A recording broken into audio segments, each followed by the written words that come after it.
wise in thy own eyes. Fear the Lord and depart from evil. For it shall be health to thy navel and marrow to thy bones.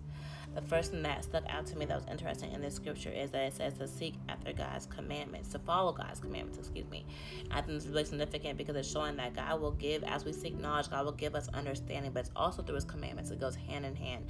As we follow after God's commandments, he's able to correct us. He's able to walk with us. He's able to lead us fruitfully, but we have to also follow after his commandments, and then we will receive understanding. We have to put those commandments on our hearts. We have to basically wear them around our neck, spiritually wear them in our hearts. It can't just be something that we say and that we recite. It has to be fully ingrained with us. It has to be in our hearts that we're following this.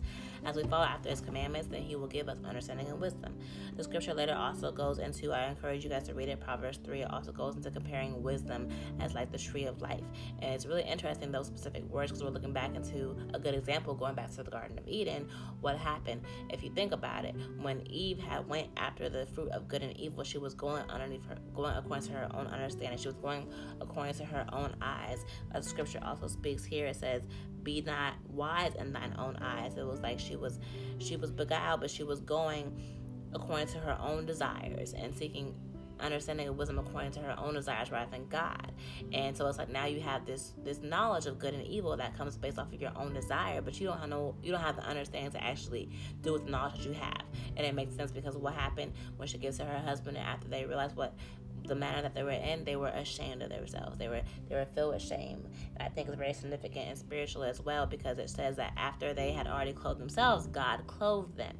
I think that's significant. I encourage you to go back and read it, because it's almost like they were so caught up in their shame, because now they have this knowledge, but they don't have the understanding that goes with it, and they're filled with shame, and God still clothed them afterwards. And I think that's very spiritual and significant that I want to go back and read more into.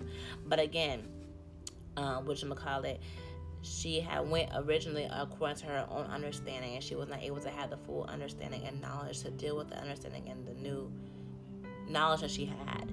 And so it's a reminder to seek after God, and he will give us understanding. He will give us knowledge according to his works, but not according to our own. When we go according to when we seek him for knowledge and understanding, he will prolong life. But then when we seek after our own selves, we're lost. And so it's very important to prolong health, to prolong fruitfulness, to follow after God and his path and not our own.